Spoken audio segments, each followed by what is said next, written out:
I've been asked today to speak very briefly and very, I'm afraid, pragmatically about the exhibition and the way it's been displayed here at the FITS and how this differs from the display at Yale Centre for British Art. And I suppose there are two big differences between showing the exhibition here and at Yale. The first, of course, is that an American audience is less familiar with the work of British studio potters than a British audience. And secondly, as Martina mentioned in her paper, there are no other ceramics in the building when this exhibition was shown at Yale. And as you will have seen here at the FITS, that is not the case here. We have one of the finest ceramics collections in Europe, with kind of global work from China, Japan, Korea, the Middle East, and then modern, ancient and modern and contemporary work from Europe. But however, as you might have seen next door, the way in which these ceramics are shown in our permanent galleries is relatively restrictive. We have listed wall cases here from our 1930s extension, which, although very beautiful, are not very deep, so you will notice we can't show things of a certain size. We have older freestanding cases, which again we have to use, but they restrict us in terms of what we can show. And we don't have an awful lot of space for interpretation.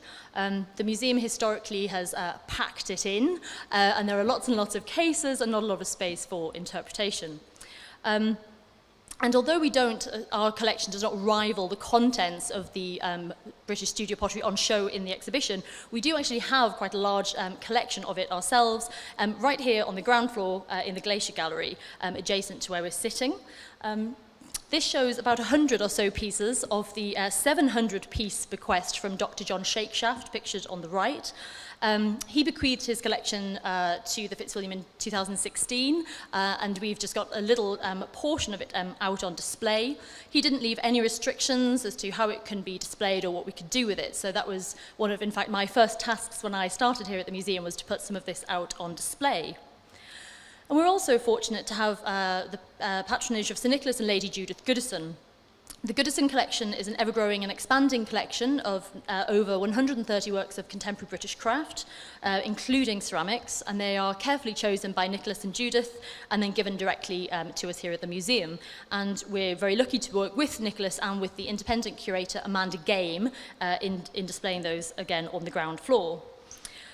But as I've noted, you'll see that we are restricted in how these ceramics can be displayed, and there's also a bit of a delicate balancing act going on between displaying pieces that have been given recently or those that are the families of the people who've given them would like to see them on display. We also have requests from the learning team, the development teams, as to different donors and patrons and their pieces being out on display. So there's always a lot of rejigging in our permanent galleries. But this is different to temporary exhibition.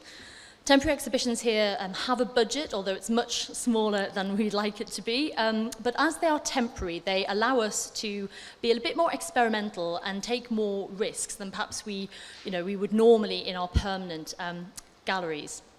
And as anyone who has seen the catalogue for this exhibition will know, the content here is about 90% the same as it was in Yale. There are a few objects that we had to swap in and out for very practical reasons to do with the costs of loans. But essentially the exhibition is mostly the same, although there is our regretful omission of Felicity Ailiff's monumental pieces due to a lack of space. But the original curators were very, very generous in allowing us to display the exhibition really how we wanted to. So we kept the overarching structure, which Martina was explaining is 8 different vessel forms, and we stuck to the object list. But within that, we could really do what we liked with it. And you might have seen these similar photos in Martina's paper, but the exhibition in Yale was in a very beautiful space in Louis Kahn's imposing architectural space. It was one long continuous 4-sided space around a central atrium, so you could just go round and round. It was very clear the direction that you were intended to sort of travel. Lots and lots of natural light, big windows. The space was carpeted, which is unusual for a British audience. I'm sure that's just a sort of weird quirk when it's sort of different sides of the Atlantic, but I found that kind of unusual to have a carpeted space. And these very elegant designed stepped plinths of different sizes. But as Martina was saying, it was an unusual show for Yale in that they don't often have exhibitions that are 100% 3D works. There was kind of no flat work in this exhibition. And so everything was on loan to Yale, and as I say, a very different audience. Our institutions have different audiences, and we also, when the exhibition came, we had to think about the fact that we're showing it in context with the ceramics that are already available on the ground floor. So we wanted to make a really clear distinction between the temporary exhibition upstairs and the permanent galleries downstairs. And one of the nicest things I think we were able to do upstairs, which we can't do normally in the museum, is we've mixed things together. So I'm really pleased upstairs to be able to show a Chinese Sung Dynasty vase next to vases by Leach and Hamada, because normally in the museum, the Chinese vase is in the Chinese gallery and Leach and Hamada are in the European pottery galleries. So for me, that was one of the nicest things about the exhibition, was being able to mix everything up like this.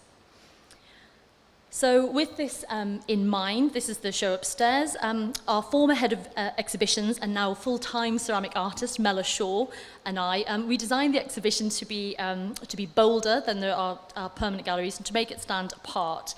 The galleries upstairs, our temporary exhibition spaces, have no natural light, but they are blank canvases. We can do with them what we want. We can build walls if we want to. In this instance, we decided not to have the spaces long and open and light.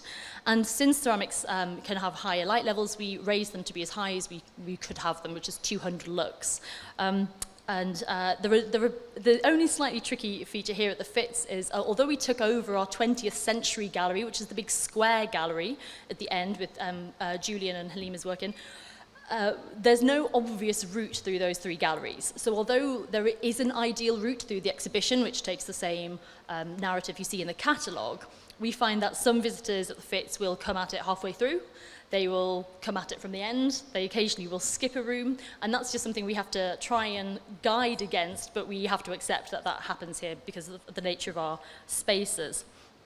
We wanted each section to have a very distinct feel, so the cases differ section to section, usually combining circles and squares. And this is something Mella and I kept coming back to because, of course, nearly everything in the show is quite round. The objects in the exhibition are quite round, and traditionally cases are very, very angular. And we couldn't get around this with the perspex, so you have to have the perspex in sort of cuboid form, but we decided to try and make the plinths a bit more round. So you'll notice as you go around that there are lots of circular or semicircular plinths throughout the exhibition. One of the nicest things about temporary exhibitions here is that we can commission more cases. So these were it was nice to be able to design them especially. In some instances, often we do have to recycle, but there's a bit more variety than you can see in most of our other spaces. And Martina mentioned the photo mural, which we loved. This is Ben Boswell's wonderful photography, as well as some other historic photographs. But we decided to chop it up here at the Fitz and to give each section its own photo mural of the artists involved in that particular section. So we just broke it into slightly smaller chunks. And each section, I should say, also has a highlight colour, which I don't know if you noticed as you went around, but we just wanted to inject a little bit of colour into the space, otherwise it's very, very kind of pale. But this is most obvious in this sort of section here with Vessel, where we've included the pink, but there is also blue, green and yellow when you go around the exhibition. One of the things that Yale were able to do, which we haven't been able to do so much here because of our different audience types, is works on open display. So Yale had some beautiful pieces out on these plinths without any perspex and kind of any barriers around them. But the show at Yale did very well. It received an average of 224 visitors a day. But the Fitz, we have very, very large groups of children and teenagers who come around the museum by themselves. We have an average of just over 500 visitors a day in the space, in the exhibition. So we had to take more risks. We had to take fewer risks, I should say, and we decided to err on the side of caution, and that's why you'll see there are more cased works in this version of the show than there were at Yale. And for those that are on open display, we did various kind of risk assessments to make sure that they would be okay. And the other difference, I think, one of the other differences is a kind of level of interpretation. I think it was really interesting what Martina was saying about not wanting to get too bogged down in the potters, the show at Yale, and that's true here too, but our visitors here, the way the museum, kind of our interpretation usually happens is that we have labels that are a little bit longer, that have sort of content in the labels. So Yale focused on the section text and had some very, very wonderful introductory panels to each section. And they also printed them in a wonderful booklet, which you could carry around the exhibition with you and take home as a souvenir, and which people really, really enjoyed. And we would have loved to have been able to do that here, because I think people would have very much appreciated it, but due to budgetary restraints, we couldn't. So what we did do, though, is we decided to give a little bit more information on each object label. So you can see the difference here in this slide. So on the left-hand side, that's Hans Koper dish and its label at Yale. Martina's laughing. don't laugh, Martina. And on the right, this is our label here. So, but we have new interpretation guidelines here at the Fitzwilliam, which I was guinea pig for, and I did my very best to keep to them. So we have stuck to 50 to 60 words per object, with black on white using a sans serif typeface, point size 22, and we tried to stick to shorter sentence lengths, and we're aiming at a sort of legibility of an intelligent 13 or 14-year-old. That's who our kind of reader is when we try and write labels at the moment. And some of the other bigger differences, I think, are with the larger installation pieces. Halima's work, we're delighted with it here. It's proved incredibly popular. But with the size of it and our slightly smaller spaces here at the Fitz, we decided it was safer to have it against a wall, because it reduces the risk by half of anyone interfering with it. So we decided to run it around the two sides of the final space in the exhibition, and keeping a kind of kick plinth to stop people getting too close to it. Which is a shame, however, as I know so many people love to look inside them, and that really is wonderful. So at Yale, you could get closer to them, and I think that worked incredibly well, being able to get all the way around them and see inside each bowl, instead of being kept a little way away. And of course, Claire's installation, which has come up a couple of times today. We're delighted to have it here too.